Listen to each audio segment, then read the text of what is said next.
Hey guys, I will still be talking about domestic violence for this speaking assignment as well, with a little bit more information than last time. Domestic violence can be dated back multiple centuries and still occurs today. This is a massive issue, and according to Robert S. Feldman, occurs in 1/4 of all marriages in the United States. The phrase domestic violence or domestic abuse, as defined by Jonathan W. Blodgett, can mean the abuse of power and control used by one person to control another through force or threats, and can be implemented in many ways, such as physical and emotional abuse. Physical abuse can consist of hitting, kicking, shoving forcefully, and other various physical actions by another that can leave behind a mark or a bruise. This physical abuse of a loved one is a criminal act, and the abuser can be convicted for these actions. Physical abuse is most often accompanied by attempts to damage the victim mentally and emotionally.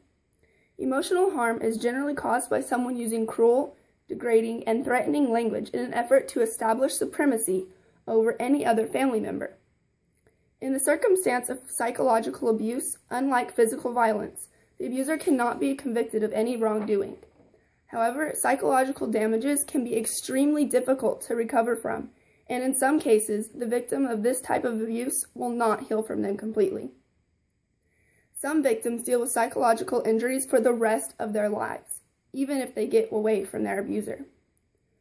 Robert S. Feldman says that in the United States alone, the percentage of women who will be physically harmed at least one time by a significant other is between 21 and 34%, and constant, severe domestic violence can be used to describe around 15% of marriages. And during a recent decade, out of all the women who were murdered, over half of them were killed by a significant other. Around the world, approximately 1 out of every 3 women is a victim of some type of domestic abuse at some point in their life. According to Charles W. Dahm, during the time of the Vietnam War, 58,000 soldiers from the United States lost their lives, and 54,000 women were killed by their spouses during the same period of time. Only 4,000 more lives were lost in a war than the amount of women who are murdered due to domestic violence, and that is a very shocking and saddening amount. Although it is very rare, there are some situations that in a marriage the wife abuses the husband. However, Feldman says that these account for an approximate value of a mere 8% of relationships and marriages where domestic violence is present. There are many thoughts and theories as to what can cause someone to abuse a family member. The main cause of domestic abuse is most likely that the abuser feels the need to obtain and prove their power. It is also thought that if they were a victim or witnessed abuse as a child, they have an increased chance of abusing a loved one. The more common thoughts of causes of domestic violence are repeated use of drugs and alcohol, depression, or lack of a source of income.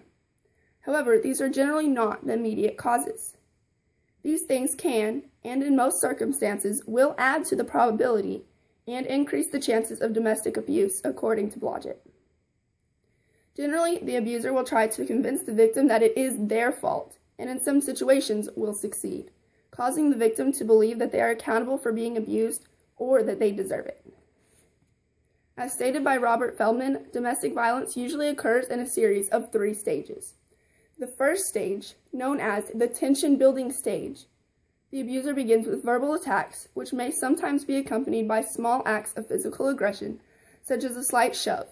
The second stage, an acute battering incident, is where the physical abuse arises. The final stage, which does not always occur, is the loving contrition stage. In this phase, the abuser will often show signs of remorse and apologize for their abusive acts. Sadly, the cycle generally restarts and continues, and in time, the abuse can worsen, last longer, and become more frequent. Many people do not believe that they should interfere in other people's personal business, including domestic violence issues. These are the family's private problems and should be left alone to deal with them. In a piece about domestic violence edited by Louise I. Gertis, it is said that during the 1960s, 25% of men believed it was acceptable to hit their spouses. When people heard couples fighting, they did not call the police. Family violence was personal and not their business.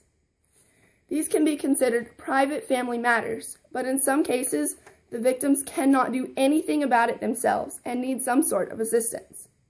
There have been many cases where the police refused to intervene and someone was murdered, and they could have done something to prevent it.